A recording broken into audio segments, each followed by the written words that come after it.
Hi everybody, this is Peter Wilson from Grace Waves Devotional, coming to you from Manchester in the UK. And the 5-minute Grace Med today is titled, What is True Servanthood Part 5? What is True Servanthood Part 5? And we're going to look at the issue of boundaries. It's important, if we are going to serve in safety, that we understand that boundaries have not come out of the self-help movement or a counseling manual. No, boundaries have come straight out of the Bible. God said in Genesis 1:9, "Let the waters under the heavens be gathered together into one place, and let the dry land appear." And it was so. You see, God was putting a boundary in place to keep the waters at bay from flooding the earth. How do we know this? Well, in Job 38, verses 8 to 11, God himself says, "Who shut up the sea behind doors when it burst forth from the womb? When I made the clouds its garment, and when I fixed my boundaries for it and said, this far you may come and no farther.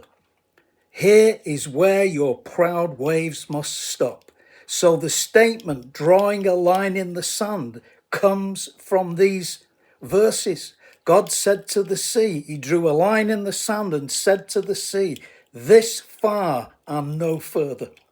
And you will find boundaries throughout the Bible. Jesus set boundaries. Paul the Apostle set boundaries. Remember the story where Jesus told the disciples he had to go up to Jerusalem to be crucified? And in Matthew 16:22 it says, Peter took him aside and began to rebuke him, saying, "Far be it from you, Lord, this shall not happen to you." How did Jesus respond to Peter's rebuke? He got right in Peter's face. And in verse 23 it says, Jesus turned and said to Peter, "Get behind me, Satan. You are an offense to me, for you are not mindful of the things of God, but the things of men." Why was Jesus so firm with Peter? Because Jesus knew that Satan was using Peter to try to prevent him from going up to the cross. So the whole issue of salvation was up in the air.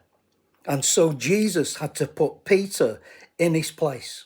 So remember, folks, boundaries are biblical and we've been given the green light to use them. So what is a boundary? A boundary is twofold. First, we put a boundary in place to prevent people from controlling, manipulating, and abusing us. And secondly, we put a boundary in place to force the other person to take responsibility for their dysfunctional behavior. And the key issue among believers today who have been controlled, manipulated, and abused is that if they are going to be healed from abuse and put boundaries in place in their lives, they first have to acknowledge it was their own fault. They were controlled and abused. People do not like hearing that statement. Why is it my own fault? It's your fault because God created me and you as free will beings, responsible and accountable for ourselves. And it was our ignorance of this truth that paved the way for us to be controlled in the first place. You see, God is not going to set boundaries for me. I have to set boundaries for myself. And in my experience, there are few Christians willing to set boundaries in their lives. And it's because of the fear of the fallout if they do set boundaries. Especially is this so with you ladies. Why? Women more than men are relationship builders. So in a marriage, they fear to set boundaries because they don't want their husband to walk out on them and they don't want to be left alone. Or in a family setup, they fear being ostracized by members of their family. And they are like this because they are not willing to put God first in their lives and trust Him to back them up.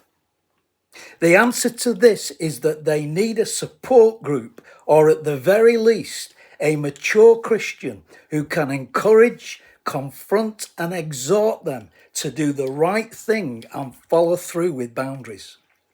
I've actually done a whole series on boundaries on my YouTube channel, Grace Waves Revelation, how to set boundaries in the Christian life. So if you want to view it, you'll find it there. So let me finish by saying, if we're going to be servants to leaders and others, we must know how to set boundaries in order to protect ourselves from being controlled and abused. I'm going to leave it there and hope you have a great day, and I shall see you next week. Bye-bye.